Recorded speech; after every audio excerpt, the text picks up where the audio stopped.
On today's episode of Andy Ari on 3, you will meet UCLA interim coach Tim Skipper, and you're going to come away from this interview thinking he needs to be somebody's permanent head coach as of next year. This guy is freaking awesome. We're also going to go through the stages of hot seat grief because it feels like different coaches are in different places. We're going to take an in-depth look at Luke Fickell at Wisconsin, at Billy Napier at Florida, and at Hugh at Auburn. We'll talk about it all on today's Andy Ari on 3, presented by BetMGM. We've teamed up with BetMGM this season. We will be using BetMGM lines to make all our picks, and we'll have special offers for our listeners each week. When you join BetMGM, you'll get access to a variety of parlay selection features like same-game parlays, live betting options, and more. If you haven't signed up for BetMGM yet, use the bonus code CFB, as in college football, CFB, and you will get up to a $1,500 first bet offer on your first wager with BetMGM. Here's how that works. Download the BetMGM app and sign up using the bonus code CFB. Deposit at least $10 and place your first wager on any game. You'll receive up to $1,500 in bonus bets if your bet loses. Just make sure you use the bonus code CFB when you sign up. Make this college football season one for the history books. Make it legendary. See BetMGM.com for terms. 21 plus only. U.S. promotional offers are not available in New York, Nevada, Ontario, or Puerto Rico. Gambling problem? Call 1-800-GAMBLER in the U.S. Call 877-8-HOPE-NY or text HOPE-NY 467-369 in New York. Call 1-800-NEXT-STEP in Arizona. Call 1-800-327-5050 in Massachusetts. Call 1-800-BETS-OFF in Iowa or 1-800-981-0023 in Puerto Rico. First bet offer for new customers only, subject to eligibility requirements. Rewards are non-withdrawable bonus bets that expire in 7 days in partnership with Kansas Crossing Casino and Hotel. Don't forget, if you haven't signed up for BetMGM yet, use the bonus code CFB and get your $1,500 first bet offer today. Welcome to Andy and Ari on 3, presented by BetMGM. Ari is in Florida because he's speaking to the Gainesville Quarterback Club on Tuesday night. You nervous? I haven't really thought about what I'm going to say 100%. So I'm going to take an hour this afternoon and try to write out some thoughts just to have a little outline. But I am really kind of hyped because I am back in the room that I projected Notre Dame to make the playoff after. Oh, no, that's not true. They had played their first game. Yeah. But it's a skinny room. It makes you look at me like I look like a normal sized person in this room. I don't know what you've done, but I feel really good. And I'm really excited about our topics today because we flew into Tampa together and we had this podcast in the car already. So It's pretty natural. My favorite shows are the ones where we can just talk to each other. And I feel like this is going to be one of those shows. Well, we're starting with an interview with Tim Skipper, and we talked to Tim yesterday, and we're just blown away. You're going to see that interview. You're going to understand why UCLA beat Penn State, and you're going to understand why UCLA then turned around, went to East Lansing, and crushed Michigan State. This guy gets it. And, he's made some hard decisions. But I was thinking about your speech. You've never been in this situation before. Mm-mm. You may be a natural. Tim has been in this situation before. He got thrown into it at Fresno State, where he had to be an interim because Jeff Tedford fell ill. And he learned quite a bit in that situation. He took Fresno State to a bowl game as an interim coach. And now he's doing it again at UCLA, where he's had to make hard decisions. He's had to change who calls the offense and who calls the defense. And it's working. All while trying to prove yourself from a personal standpoint that you're worthy of the job. Yeah. Which, you can't really acknowledge as you're doing it. But I think that, there are certain people that have the it factor or somebody who makes you feel a certain way with talking with them. And I think that's a natural gift. I try to think about the coaches that I've been around in my career, and all of them have been dynamic in different ways. For instance, Urban Meyer was somebody who naturally made you want to be at your best when you're in the room with you him. have to be able to Jedi mind trick 18 to 22-year-olds into believing they can do something that maybe they can't even do. Yeah. And I don't think that everybody's style is different, but I know everyone's style is different, but I think that there is an effectiveness in terms of how you get people to have their emotional response to you. Yeah. And, when he was on the show here, as you're going to see here in a few minutes, I thought that he possessed that trait. Yeah. Well, let's just let everybody see it for themselves. Here is Tim Skipper, UCLA's coach. We are honored to be joined by UCLA coach Tim Skipper, and I know we got it on the graphics as interim head coach. This is the head coach, baby. This is Tim Skipper, 2-0 in the last 2 games. And Coach, I got to ask you, so you've done this before. You were the interim coach at Fresno State as well. And how is it tough, or is it kind of freeing when you're in that situation that, hey, things are not going the way we've planned? And obviously it was a very different situation at Fresno State, but things are not going the way we've planned. We got to get this right. Go do what you think is best. Yeah.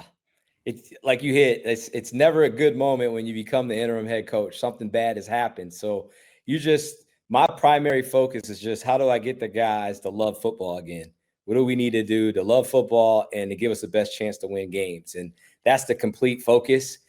There is a little bit of freedom in the fact that everybody knows you're in a tough situation. So they kind of give you a few days or a game to kind of get your feet wet and all that type of stuff. But you just have to make smart decisions that are going to help the entire organization, coaches, players, and support staff. It didn't really look like you needed the extra game there to get your feet wet, Coach. We need it all. So take us back to the decision. So you play Northwestern, and then you've got Penn State coming into town. You decide to make a change at offensive coordinator. You elevate Jerry Neuheisel. What was it about Jerry that made you decide, okay, we're going to give him a shot now? You know, the first thing I'll say is I'm a coach's kid and Jerry's a coach's kid. And that's important to me.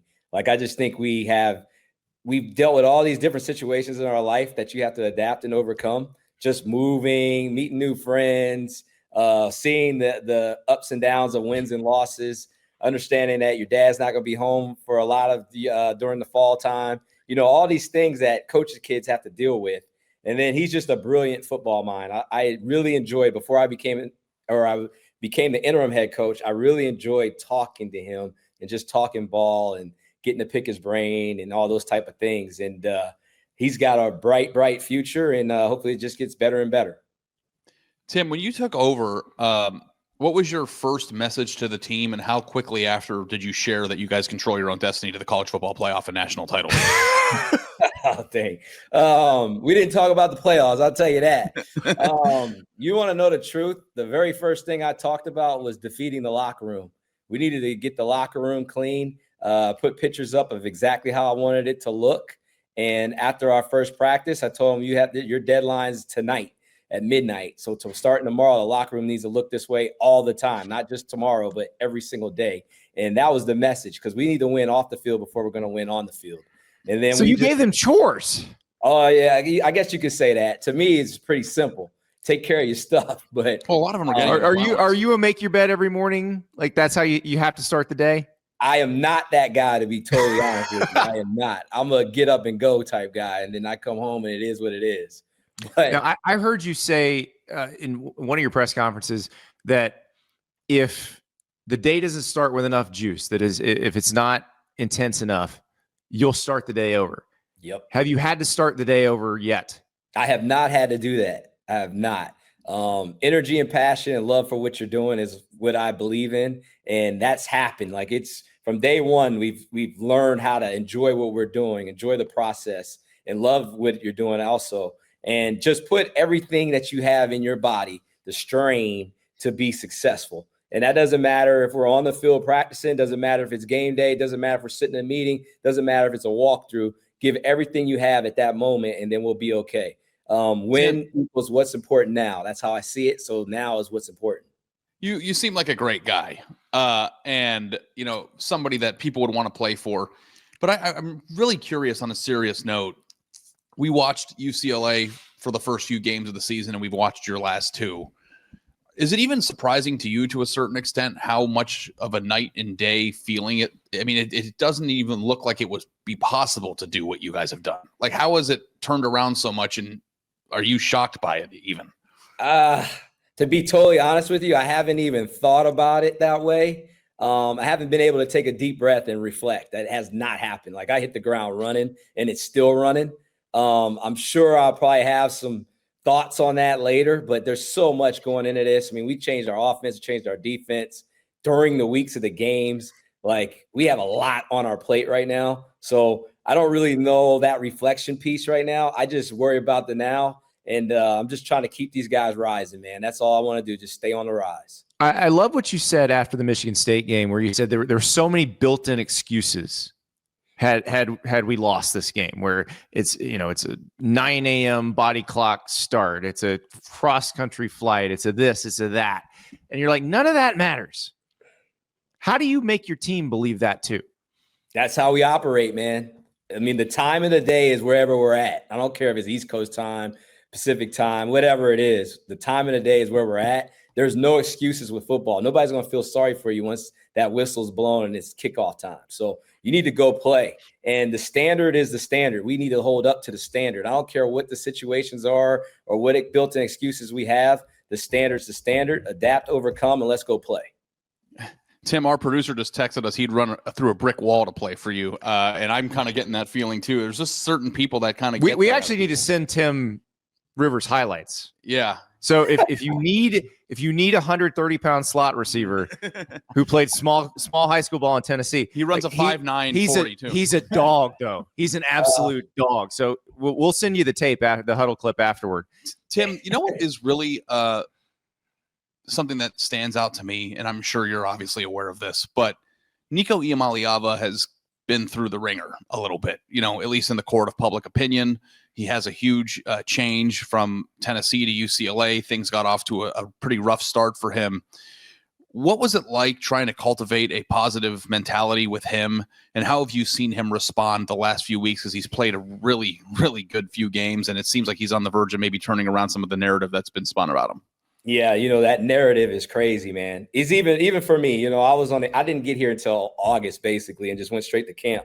And I didn't know Nico at all. I just knew, media coverage and all that stuff. And that kid is a great kid, and he's a natural born leader. I'm telling you right now.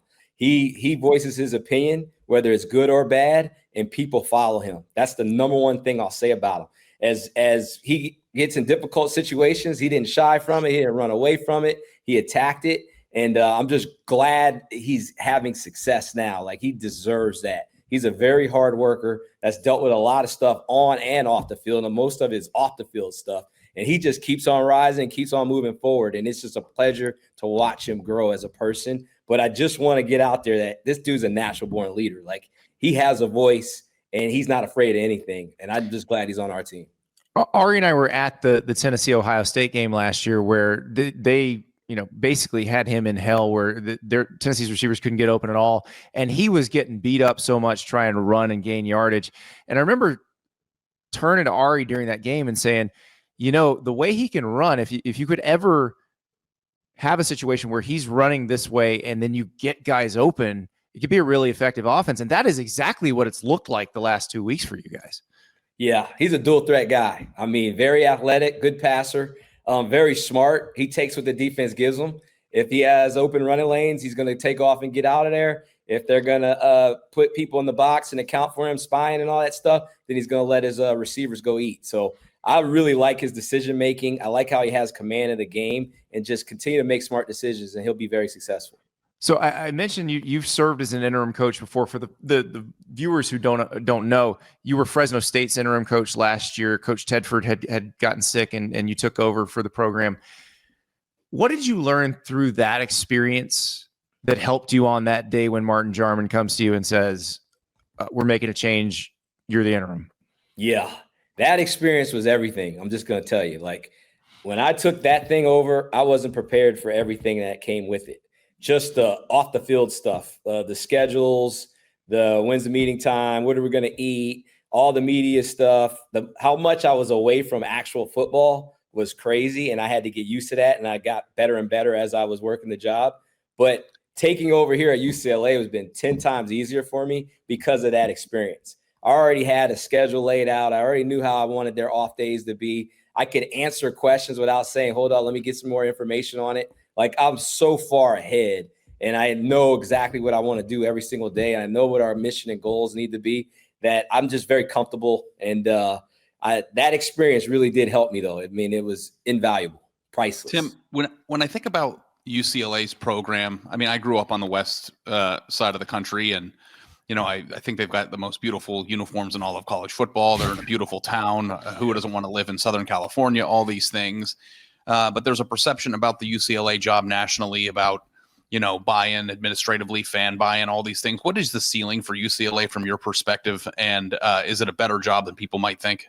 I think what you just said, man, sets the table for everything. It's beautiful. There's wonderful people here. You can get recruits in here. You have all the national attention. People love to be on this campus. I think it's a gold mine. I think it definitely can take off. It's just a matter of a collection of people working together to achieve the goal they want to achieve. And I think it can happen for sure. Just it's going to take a lot of hard work because this landscape is ever changing, but it definitely can happen here. Now, Tim, how do you handle this? Because obviously I would imagine you'd like to be that guy who does that for UCLA.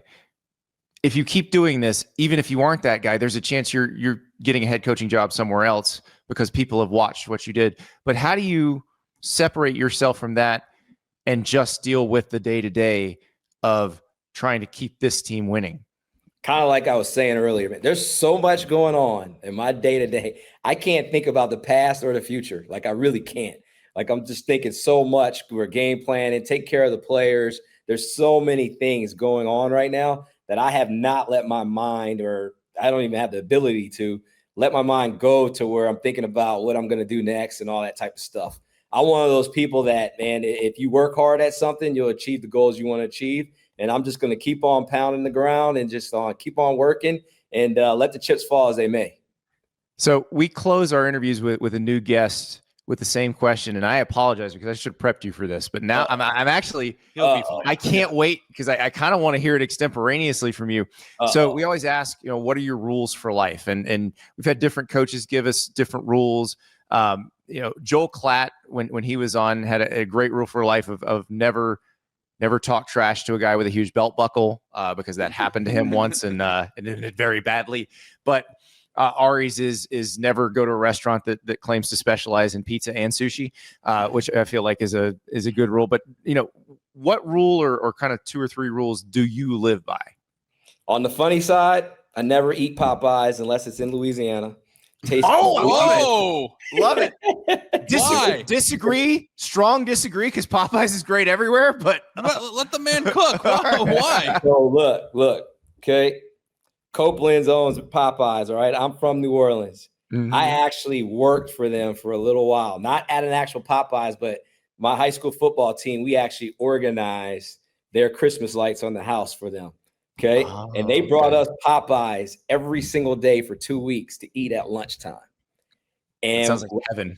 As I was doing that, I ended up started talking to people that were making the food and things like that. And it's all about who's making the food, not just the ingredients and the recipe. It is about who is making it. So I have a completely true opinion on that if you're in New Orleans or anywhere else in Louisiana, that Popeyes tastes 10 times better than anywhere else. So I have a bonus question before you get to the serious rule for life. Before it closed, did you ever get to go to the Popeyes buffet in Lafayette? I never went to the one in Lafayette, but we have one in Kenner where I grew up. And we would actually, every single time we had midterm finals, we got out of school early. So we'd be out at like 10:50 and we would go straight to that Popeyes and we'd sit there for like 2-3 hours and just keep going back and forth. Buffet? No, there are no more Popeyes buffets. They're all gone. Yeah, because people like me would close the place. Buffet, you are an expert. That is huge. Huge. That just hurts my heart I can't even imagine how great that would be to get out of school and go sit at the Popeyes buffet for 3 hours. Do they have the full menu in the Popeyes buffet? It's just every like biscuits and you got all. You're an expert. Rice, red beans and rice. You got it all. You got biscuits. You got the butter. You got it all. Yeah, you could eat as much as you wanted. Yeah, it's a buffet. Yeah, what you want? Probably why they stopped. They weren't making any money. No. All right. What is your serious rule for life? I don't think you can beat that one, but no regrets. That's my whole thing. No regrets. Go full speed ahead at all times. And don't worry about the outcome. Just keep on moving forward. Whether it's good or bad, you got to learn from it and just get better. So no regrets would be my serious thing. Have you ever thought about tattooing that slogan on your body anywhere? Nah, I don't have any tattoos, actually. I'm not a tattoo guy. Tattoos, you lift weights and you gain muscles. Keep it permanent. I'm terrified of getting a tattoo, so I'm never getting one either. But I don't blame you one bit. No regret sounds like a great life philosophy, and I imagine that is exactly what it's going to be the rest of the way for you this season at UCLA. Cannot wait to see what you guys do. Thank you so much, Coach. Thanks, Coach. Oh, thanks for having me on. Appreciate you guys. Good luck. It'll be fun to watch you. Thank you. Ari, that is incredible advice. No Popeyes outside of Louisiana from a man who knows Popeyes. It's funny because when we were at the Tampa Mall last night, there was a Popeyes that was under construction. I don't know if you saw that. Oh, I did. And I thought to myself, don't even bother opening. I'm not eating here unless I'm in Louisiana. Now, I disagree still with it because I've had some lovely Popeyes meals outside of the state of Louisiana, but I trust a man who's from Louisiana. I trust his food opinions probably more than I trust anybody else's food opinions. My take on Popeyes, not a sponsor, I wish they were, is that it's a fast food restaurant that provides fried chicken. And I think the gap between how good Popeyes chicken is and the best fried chicken in the world is probably the smallest gap. Right. The gap between, say, a Popeyes and Gus's fried chicken in Mason, Tennessee, which is the best fried chicken on earth, is not far. What does Gus's do to make it the best fried chicken? I don't know. But what is it about it that they you put like? Crack in it or something. It's hard to tell. And Gus's is turned into a chain where there are Gus's in Austin, there's a Gus's in Nashville, there's Gus's in New Orleans. Yeah. But the Mason one, the original one in Mason in the middle of nowhere, is the real deal. Yeah, the Cajun spices at Popeyes though really hit, and I know Raising Cane's is like a big deal to people. Well, also a Louisiana company, but I think that Popeyes chicken fingers are about as good of the chicken fingers you can find. So that's my food take of the day. So we know Tim Skipper has good food advice, but let's talk about Tim Skipper as the future comes hurtling at us, as the coaching carousel comes hurtling at us. So if we look at the rest of UCLA's schedule, it is incredibly hard. UCLA is a 3.5-point favorite against Maryland this weekend, which I was actually a little bit Maryland's good. Surprised by. Maryland has lost a couple heartbreakers where they had leads against Washington and Nebraska late and ended up losing those games. Maryland is a good team. This is going to be a tough game. The other games on UCLA's schedule are even tougher. It gets much harder from there. At Indiana, Nebraska, at Ohio State, Washington, at USC. So I will say these 6 games, starting with Maryland this weekend. Ari, if Tim Skipper wins 2 of those and they're somewhat competitive in the rest of them, give him the UCLA job. Yeah, so when you have an interim coach, I think this is an interesting discussion. Mm-hmm. And we're probably going to be seeing, we are going to be seeing it, at play out a few places too. Yeah. What do you think is the baseline accomplishment expectation rate before you are considered for the job? And does it vary based on the situation that you're in and where you are? Can you make the players believe? Do you believe that if you kept the staff together, it would get better? Do you believe that this person can bring in the same or better personnel? And so those are all questions I feel like you would answer yes to with Tim Skipper, because I do think now Jerry Neuheisel is going to get interest based on what's happened in the last 2 weeks. But if you could keep Jerry Neuheisel, who is an alum, who is a second generation alum, then I think you got something going there. Nico, do we think Nico's going to go to the NFL after this year? I don't know if he will.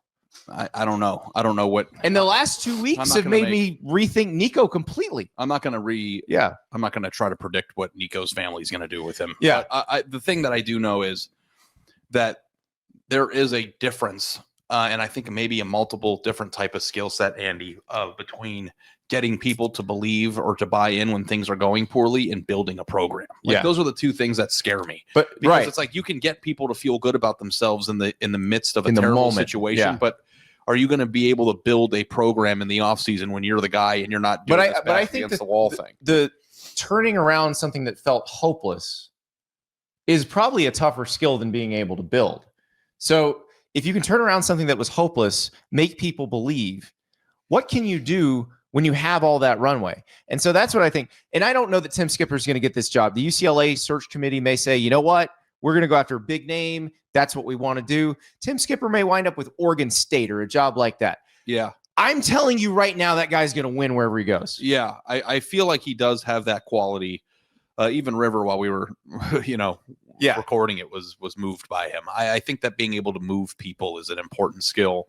I think it's the important skill. And, I think he illustrated that on the show, but also is illustrated in the results, because UCLA was a team, I don't think that we can even exaggerate it enough how bad it was. I mean, they were going to go 0-12. Yeah. If things had continued the way they were going to go 0-12. And the most fascinating part of this whole thing is that the UCLA revival is also at the cross section of the Penn State demise, right?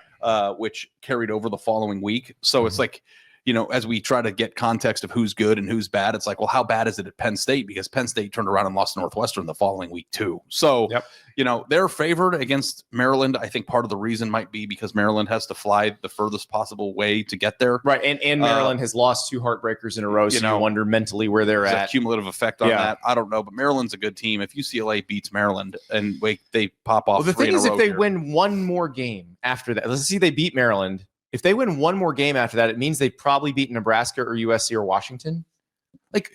What do you expect out of UCLA in the Big Ten? Right. Well, to be able to beat those teams. I hate to be the revelatory information deliverer here, but UCLA is first in the Big Ten right now. So, if they can win this one, that's right, they'll be 3-0, and there aren't going to be a lot of teams that are 3-0 in that conference. So, he's done a really good job. And I think that the one question that we didn't get to, and I want you to answer, is when a interim coach is in the position, what do they have to do, from a output production standpoint, to get a job? And do you think it varies based on? You have to show that you can win games that you would need to win as the permanent coach. You need to be able to beat Washington or USC or Nebraska. Now, I will say Deshaun Foster beat Nebraska last year, so consider that. But you need to show that you can beat teams like that. Being able to beat Penn State is a bonus. Yeah. So, and I think it's important to point out, though, too, that UCLA in the past few years under Deshaun Foster's leadership did have games where they punched opponents in the mouth. Yeah, they weren't just a disaster from start to finish. That Iowa game last year, you thought they were going to get eaten alive physically, and they ate Iowa alive physically. So we've seen it out of UCLA. There was probably a larger discussion about what UCLA's actual program ceiling is and what the expectations are for whoever gets that job. But, so far you have a complete and utter stark turnaround. They went from disaster and laughingstock to them being favored against Maryland after winning 2 games, one of which was Penn State. There was no night and day comparison that probably, outshines how stark of a difference that is. Yeah. So if you got a job opening, you need to look at Tim Skipper. I'm just telling you right now. And I'm not talking about Penn State necessarily or Florida or Auburn if they open, but there are going to be a lot of jobs open because there's already a lot of jobs open, and there's going to be even more as coaches move around. This is a guy you need to consider if you have an opening. I'm just throwing that out there, but consider it. And thankful that he came on the show on such short notice too. Yeah. Appreciate that. And I'm excited to watch him play this weekend. So we got to talk about some of these jobs that may potentially open. But first, I want to tell you about Rhoback. I'm wearing my Hezzy hoodie right now. The Rhoback hoodie is the most comfortable garment in the world. That's why I have 19 of them, mostly because family members keep stealing them. But the best part is now you can get them in your favorite school arrangement. So you've got the Rhoback black hoodie of death for Alabama. You've got the Rhoback Ohio State Hezzy hoodie. You've got the Gators Hezzy hoodie. You've got the Ohio State Q-Zip, which is really cool, which has the helmet stripe on it. 20% off your first order with the code Andy at Rhoback.com. That's RHOBACK. And also, you got T-shirts, you got shorts, you got joggers. Their joggers are so comfortable. I was wearing their joggers last week. Everybody was giving me compliments. Look at that Tennessee Power T Hezzy hoodie, the Nebraska one. Oh, beautiful. So go to Rhoback.com, RHOBACK. Load up for game day or every day. Use the code Andy, 20% off your first order. All right, Ari, let's talk about some of these jobs where the coach is on the hot seat. They may open. And I think we need to look at it using the 5 stages of grief, because I think that's kind of where, coaches are in different places. Some coaches kind of understand what's going on. Some coaches are still fighting it. So the stages of grief are from the fan standpoint, right? No, from the coach himself. Okay. Yeah. So denial, anger, bargaining, depression, and acceptance. And they all go through all of them. And so we're going to watch a couple coaches Well, 3 coaches. And then we're going to try to identify what stage of grief we're going to figure out what stage of grief they're in. So let us start with Wisconsin coach Luke Fickell. So Wisconsin just lost 37-0 to Iowa. And it's not just that they lost to Iowa. It's that they lost 37-0 to Iowa after spending the entire offseason the push-ups thing, focusing on this game. They gave up 42 points to Iowa last year. So they had workouts where there were things that they had to do, sets of 42 reps to remind them that they never were going to do that against Iowa again. They were never going to lay another egg against Iowa. And they were even worse this year against Iowa. And that is the problem. Luke Fickell took over a program from Paul Chryst that had gotten worse. Paul Chryst had been a very good head coach, and then things started to slide. The recruiting was not going well. The talent was not getting better. And so you felt like Wisconsin had gone from one of the best programs in the Big Ten to a mediocre program. The idea behind hiring Luke Fickell was he will bring them back to being one of the best programs in the Big Ten. They have gotten worse every single year under Luke Fickell. After the first year, I said, Ari, it didn't seem like they added much talent. Why don't they just go buy better players? They didn't. After the second year, Ari, it doesn't seem like they've added much talent. Why don't they just go buy better players? They didn't. And now here they are. And so Luke Fickell, after the Iowa game, got asked a very difficult question that, bless this reporter, because that's the question every fan wanted answered. Here's his answer. Luke, this might be an unfair question right now, but do you think you guys are in a better position now as a program than when you took over?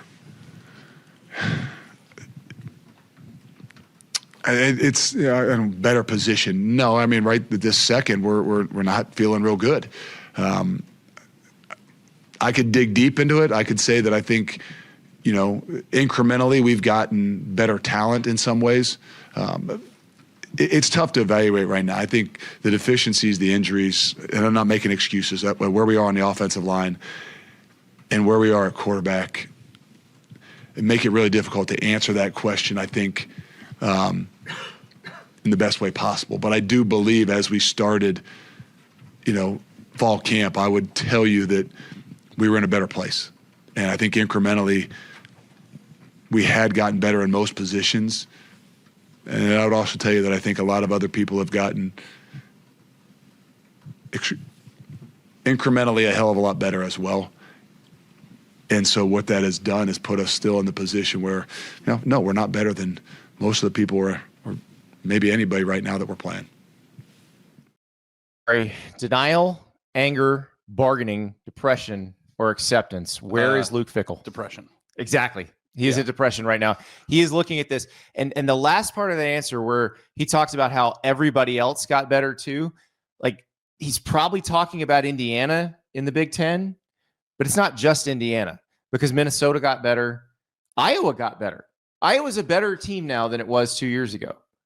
Nebraska's better than it was 2 years ago. And it's an interesting concept too, because when you talk about other teams getting better, that doesn't mean that your place on the totem pole changes. So if Indiana gets better, you should still be getting better commensurate or more effectively than they are. And the truth of it is Wisconsin has not gotten any better. They've gotten worse. Well, here's the thing that I asked you in the car yesterday, and I'll ask Wisconsin fans, and listen, we are staying on top of more than 130 teams. It's really difficult to do it at times.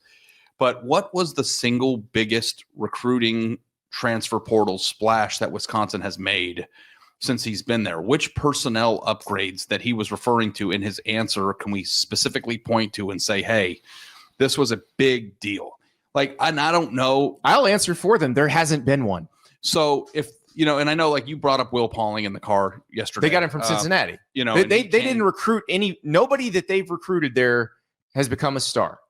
Nobody that they recruited to Wisconsin has become a star. But they didn't even go out and get players that were stars already, right? Which I thought he would be able to do. And I don't know, as we evaluate the job that he's done, it's a little bit more difficult to do it on the surface because there are phone calls that need to be made about, was he given the correct support? This is the issue. There's a chicken egg thing with Fickell that we haven't been able to figure out yet. And I don't think that information is public knowledge yet. So it's hard to judge who's at fault the most here. Like, did Fickell get sold a bill of goods that he was going to be able to have the resources to recruit truly well at Wisconsin? Or did Wisconsin give him the resources and he did not use them properly? Like, we don't know that yet. And I think the answer to that is important, because not so much for Luke Fickell, because I think this has run its course. They're playing Ohio State this week. They have an open date next week. I think this has run its course. I think that you will see a very sad game on Saturday, and then whatever happens, happens. Did the line move from 27.5 to 25.5? It did. Well, a little bounce there. You know, there's a little familiarity there. Right? Yeah. Yeah. I mean, Luke Fickell knows Ryan Day very well, understands Ohio State very well. I don't think that matters. But it doesn't matter. Ohio State is so much more talented. But that's the question going forward. And Chris McIntosh, the athletic director who hired Luke Fickell, we don't know where his job security is at either. So what happens in the next few weeks will be very telling. Does Wisconsin say, we would like to actually compete in the Big Ten, so we're going to hire a coach and give that person the resources to actually go out and get the talent to be competitive?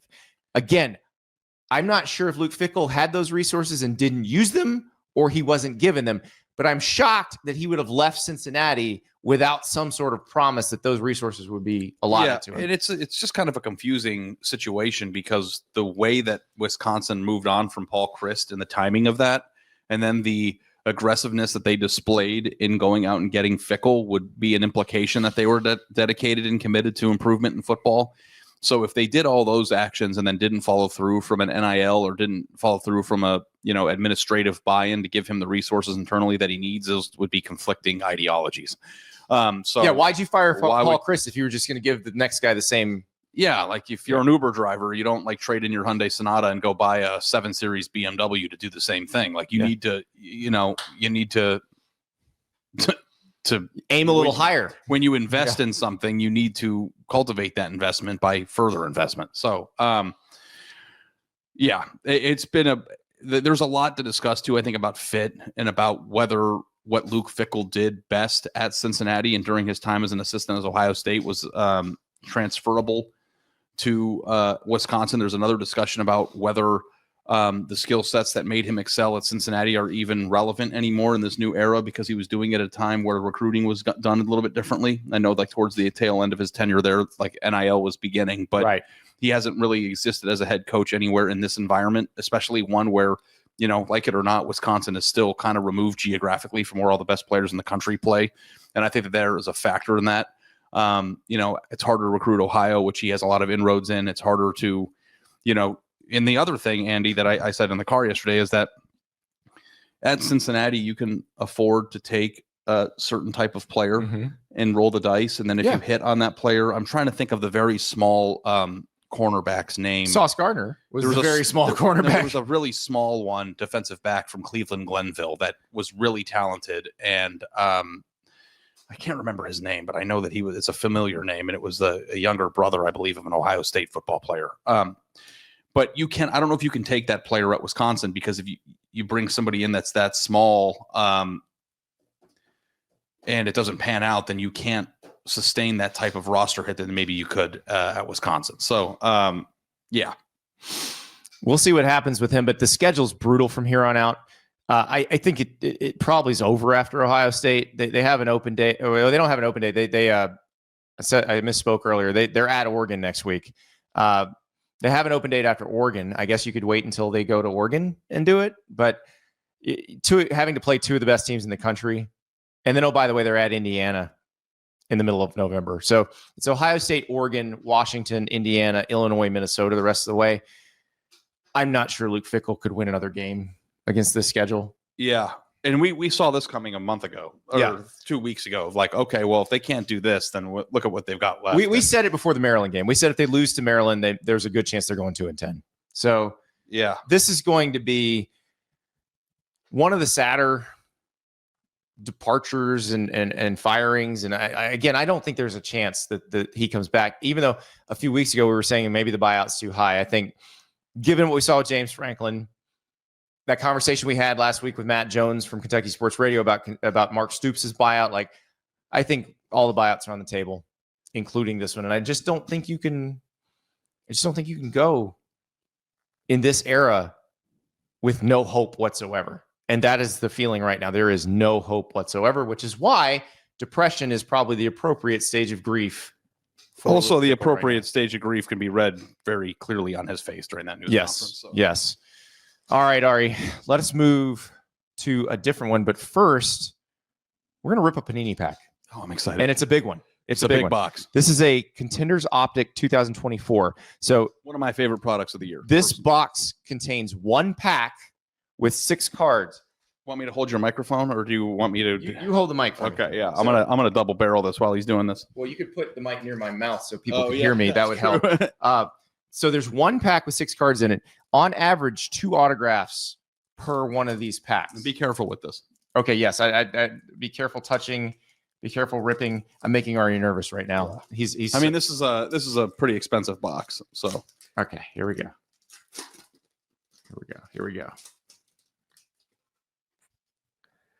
We got Luke McCaffrey rookie card.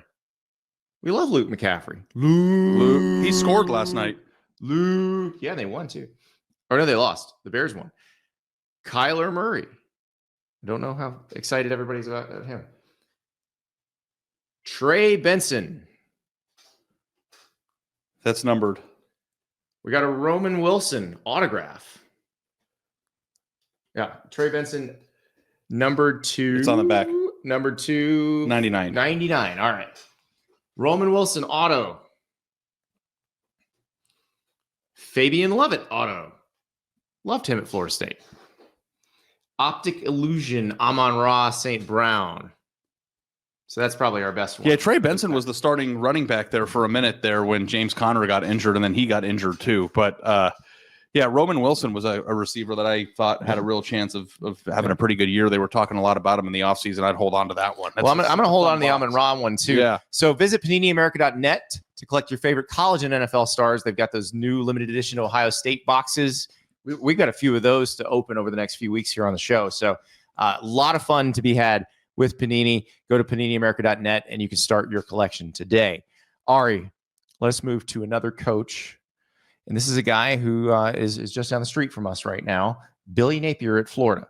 So remember, we're figuring out where these coaches are in the stages of hot seat grief.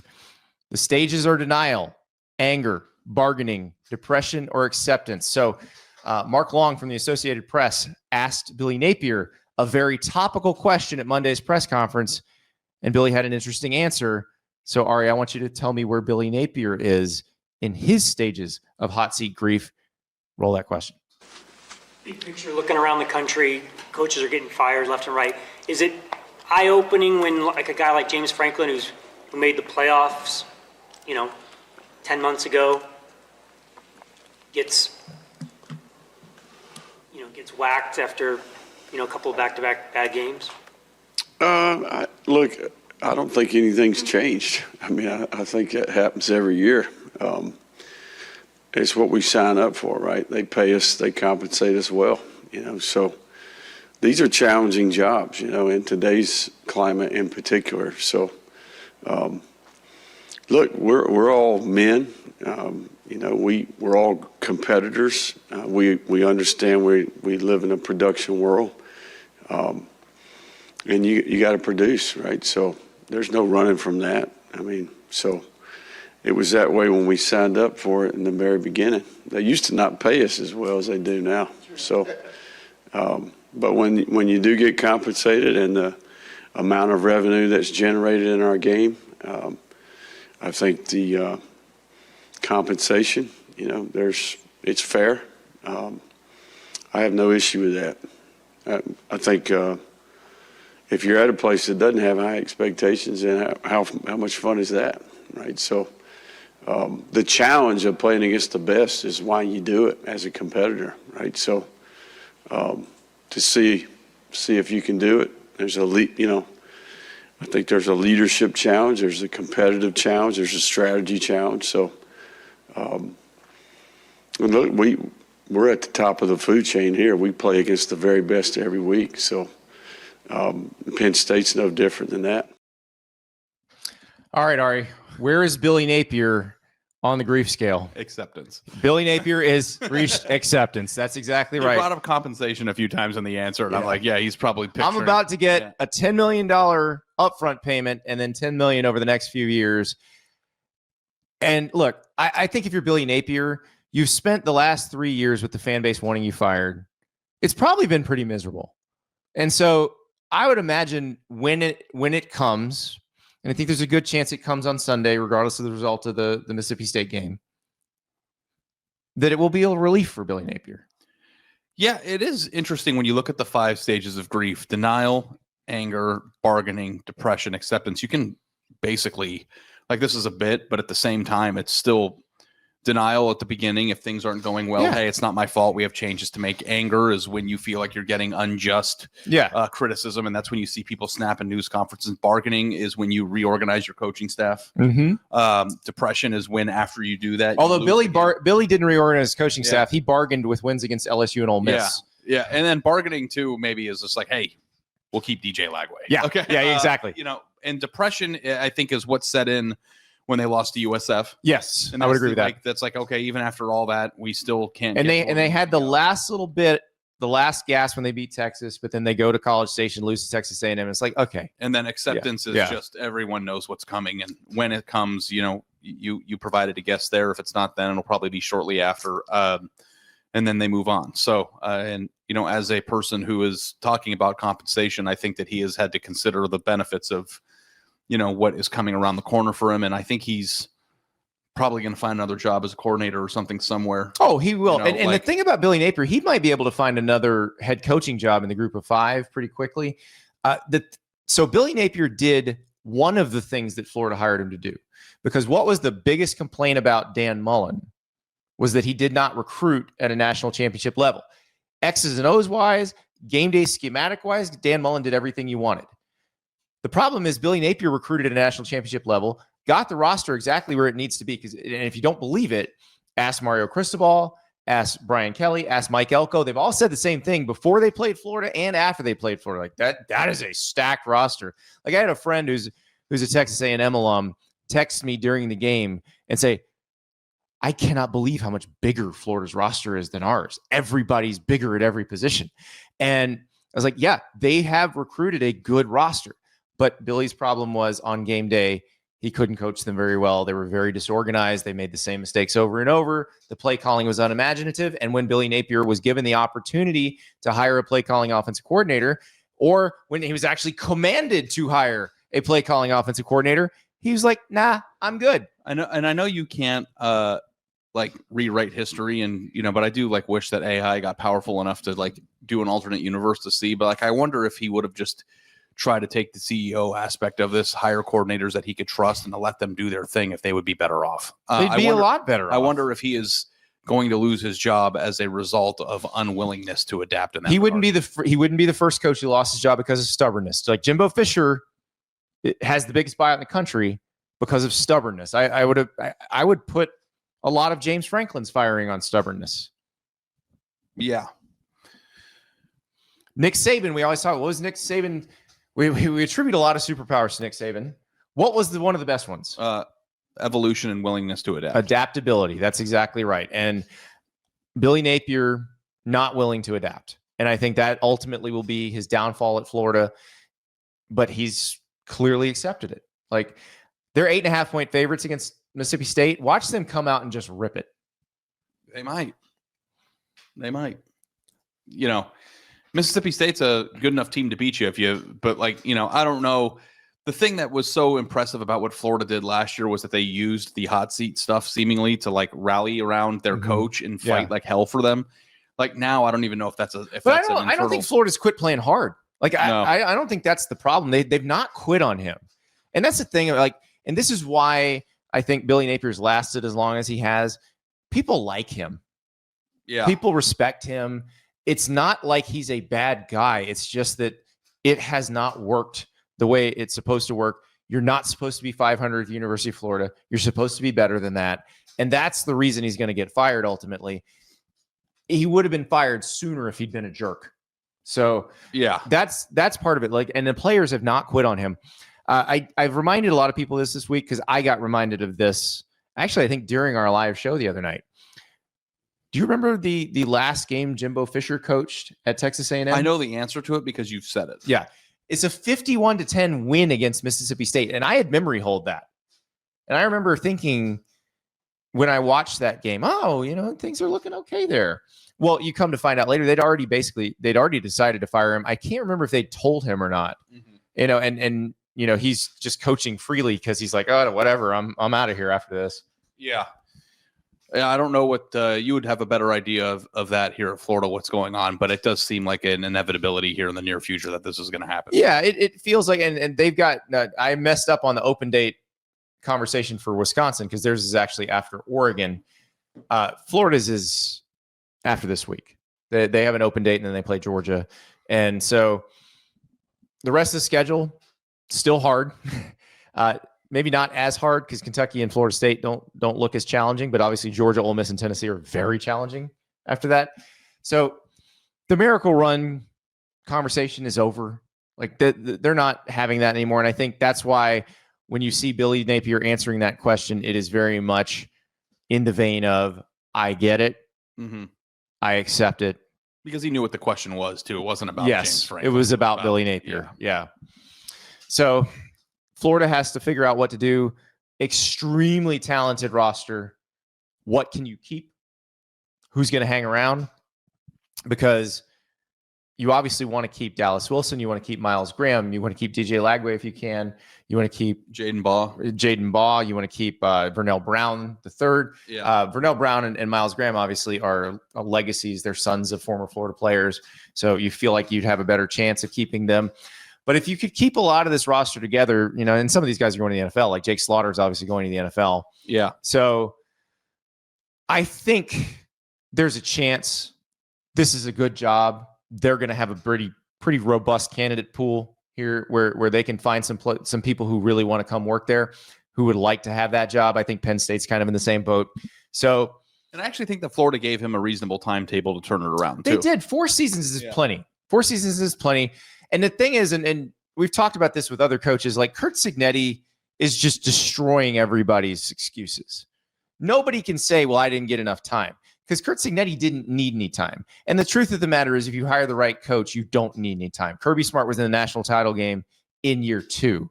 Ryan Day was winning immediately. Like, if you hire the right person, he was in the national title game in year 2 too. He was. You're right. That's exactly right.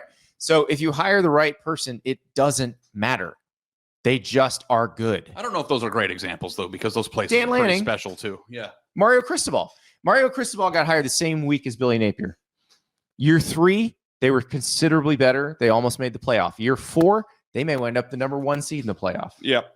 Yeah, there's no question. And I don't know where Florida stacks up against, Ohio State, Georgia, and, probably further up the totem pole than Miami was when Mario took over there, I would say. So, I think part of it, too, is it's viewed as a good job by coaches. Who do you retain? And what conference do you play in? And how much resources are you going to have to assemble a roster? I think Florida checks a lot of those boxes. So they should be able to hire somebody that's pretty exciting. Yeah. And look, I hate doing this when the firing hasn't happened yet. But again, when the coach shows you that he accepts it, we can all move on. And he'll be fine. He'll be fine. He will be fine. Yeah. He will be fine. All right, we move from Gainesville to the loveliest village on the plains. Hugh Freeze came into the season probably in a better spot than Billy Napier, we thought, but he was on the hot seat because he had a very manageable buyout because things had not gone the way you'd hoped at Auburn. And right now, Auburn is sitting at 0-3 in the SEC. They play Missouri this week. Missouri is really good. And if they lose this game, they're 0-4 in the SEC. They still have games against Vanderbilt, games against Alabama left. Missouri's a 1.5-point favorite on the road. Auburn dominated the first half against Georgia, fell apart in the second half. Obviously, there was a very questionable call at the end of the first half. But as a lot of people pointed out, including our friend Cole Kubelik, the former Auburn center, you can't just fall apart because you got hit with a bad call. Mm-hmm.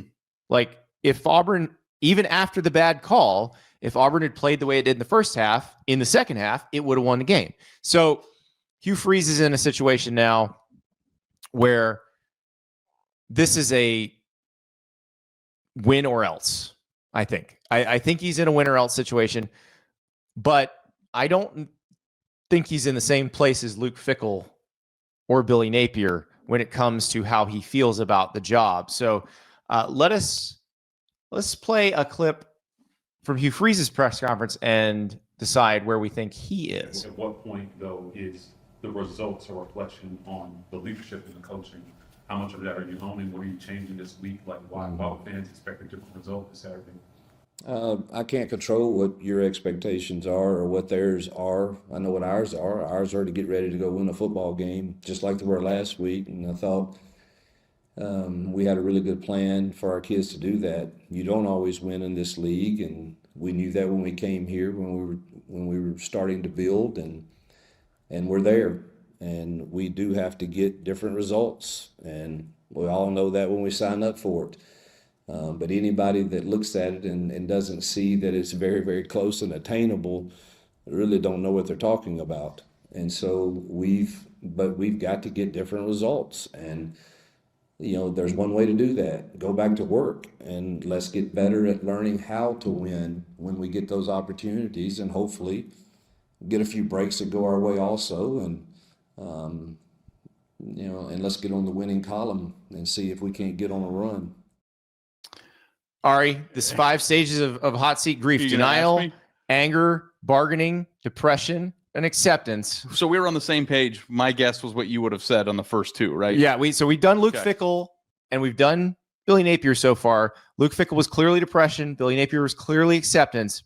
So which is Hugh Freeze? Anger. That's exactly right. Hugh Freeze is at anger right now. He does not believe that he's doing a bad job. Yeah, and also I would be a little bit angry too on some of the breaks that you got. I mean, I understand too. Like, think about how much of a tightrope a head coach is walking to maintain and retain his job, and how much of a tightrope winning a single game in the SEC usually is. And to kind of fall on the wrong side of that tightrope a few times, that could have been the difference in a pretty successful season so far. Again, I don't know that I would say that the reason that Auburn lost the game on Saturday was because of that call. I think that it obviously impacted their ability to win and to compete at a high level in the second half.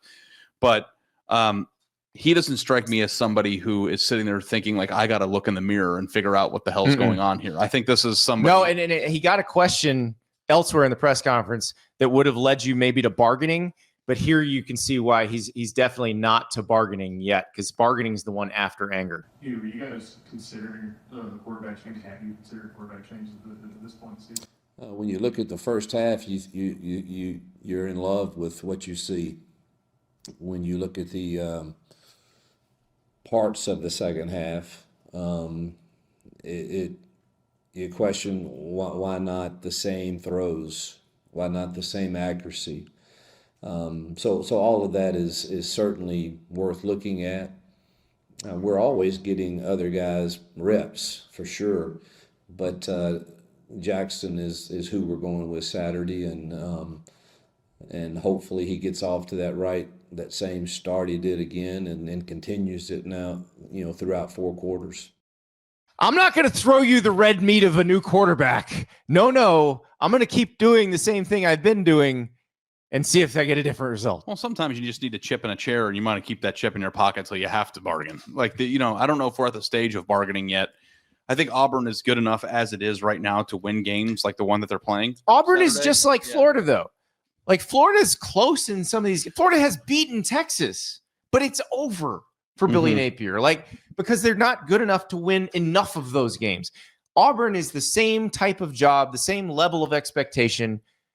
It doesn't matter if you're close. It does. You need to win them. It does seem interesting to me that Auburn brought in multiple options at quarterback, and it's possible that this team is going to go down with the quarterback ship for the 2nd consecutive year. Yeah. Jackson Arnold. Really, the 3rd consecutive year. I think that Jackson Arnold has the worst quarterback rating of anybody in the SEC and hasn't thrown an interception. I think that's the stat I read. That's wild. And if you think about how poor your play has to be in order to accomplish that feat, he is a very gifted runner.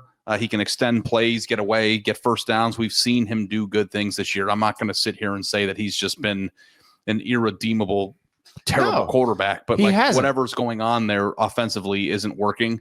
and you have a lot of really good players. I think their offensive line is much better than I anticipated it would be this year. It's not been as good as we thought it was going to be, but it's still not bad by Auburn standards. I guess you can get fooled too by pushing around a Big 12 team, and then it's a little bit different in the SEC, I guess. But their defense has been outstanding. Their defense is good. They've been in every game. Like you said, there are small margins. You got to get it done when that opportunity is there. But I don't look at this Auburn team and feel like it's as big of a dumpster fire as it was a year ago. No, but the problem is the job's not to be a not big dumpster fire. The job is to win the SEC and win the national championship. And I always say this, there's certain jobs where your job is to win the national championship and it's unfair, but that's the job. Auburn is one of those jobs. Florida is one of those jobs. Penn State is one of those jobs. That's the job. And they're really hard. It's understandable with some of these coaches. They get into them and they say, but we're right there. We're just right there. It doesn't matter. You have to get the results at some point. Yeah. And Hugh Freeze has been preaching patience. And we talked about this a little earlier, that Curt Cignetti has essentially obliterated all of these people when they asked for patience, because he didn't need patience at freaking Indiana. If you hire the right person, patience is not required. The right person will just win. I'm with you. And I think that sometimes patience can pay off. Yeah. I don't know if it's just if you don't win in year 1 or 2, you suck. But I understand the inability or the refusal from a program standpoint to wait for that, because it is. Well, the other thing is, it's not essential. I think that people try to sell you as it's essential. You need 3 years. Yeah, you don't. If you hired the right coach, you're going to be much better in year 2. You needed 3 years 5 years ago. Yeah. So here's the deal. Auburn has given Hugh Freeze the resources. The roster Hugh Freeze has is good enough. It comes down to coaching. Just like the roster Billy Napier has is good enough. It comes down to coaching. That's the problem. That's the issue. Brian Harsin didn't have that roster by his choice and by the power brokers at Auburn's choice, because he clearly didn't want to recruit the way you need to recruit, but also I think they kind of starved him out there at the end in terms of NIL money. So Hugh Freeze has not been starved out. Hugh Freeze has gotten what he needed. He has signed the kind of players he needed, be that from high school or the transfer portal. They've gotten the resources. They've put the roster together. This is all very similar to Billy Napier at Florida, by the way. And the difference between Hugh Freeze in year 3 and Billy Napier last year in year 3, you know what it was? You know what the difference is? What? $11 million of buyout money. Hugh Freeze is just cheaper to fire. Yeah. So where do you, on a scale from 1 to 10 being hottest, would you say his seat is right now? Compared to Billy Napier? I'm just saying in general. Billy Napier is in the infirmary. Billy Napier has kind of accepted what's going to happen. Hugh Freeze, I would say, is at a 9.5. Okay. Lose to Missouri and go 0-4 in the SEC with Vanderbilt and Alabama still on the way. I just don't know. Yeah. I don't know what you can do. Yeah. So you've got Missouri. You go to Arkansas, the Bobby Petrino led Arkansas, where Bobby Petrino's trying to get that job. That's kind of a scary game in Fayetteville. Yeah. Kentucky, I'm not that worried about. You get them at home, and Lord knows where they're going to be at that point. At Vandy, worry a lot. Iron Bowl, worry a whole lot. Yeah. So, you're looking at potentially 2-6 in the SEC. That's not good enough. No, certainly it's just not good enough. Yep. And that's the same thing with Billy Napier. And again, if Billy Napier's buyout had been $15 million instead of $26 million last year, he'd have been fired last year. So Hugh Freeze, $15 million buyout, things not going the way you want. They will pull the plug if they have to. Let's just pay attention to that game. But, Hugh Freeze may not be as far along the stages of hot seat grief as Luke Fickell and Billy Napier. But if he doesn't win right now, he's probably going to wind up in the same place. So it's going to be a very fascinating weekend of college football. There's some juicy storylines, juicy games. Missouri at Auburn may be the juiciest. Ari, you got to get ready for your speech. Yeah. Cannot wait. I will be there to introduce / heckle you. Yeah, I don't even know what you're going to say. So that the way you start it is going to not going to tell you either. It's okay, you don't have to. You know what? One time I had to give a speech at a wedding. And that's the only time I've ever spoken publicly in my entire life. Now, you say I do it every day. It's a little bit different just being in this room with you and being in front of a physical 150 people. But I made it rain. I made it rain in there with the wedding speech. So, Good. And I was hammered. So, Well, you're not going to be hammered this time, so I'm glad. Tomorrow, the Megaboard, and there's a lot of Megaboard topics. We got to talk about Matt Rule, because obviously Matt Rule's name got connected to Penn State, but the Nebraska fans are like, wait a second, that's our guy, including Dylan Raiola. mm-hmm. It's like, that's my guy. You can't take my guy. So we're going to talk about that. We're going to talk about Oklahoma. Very interesting message board thread with the Sooners. And a whole lot of other stuff, because there is a ton going on in college football. And of course, the Megaboard at On3 is where you see the most scintillating discussion anywhere. We're going to bring that to you in podcast form. We'll talk to you tomorrow.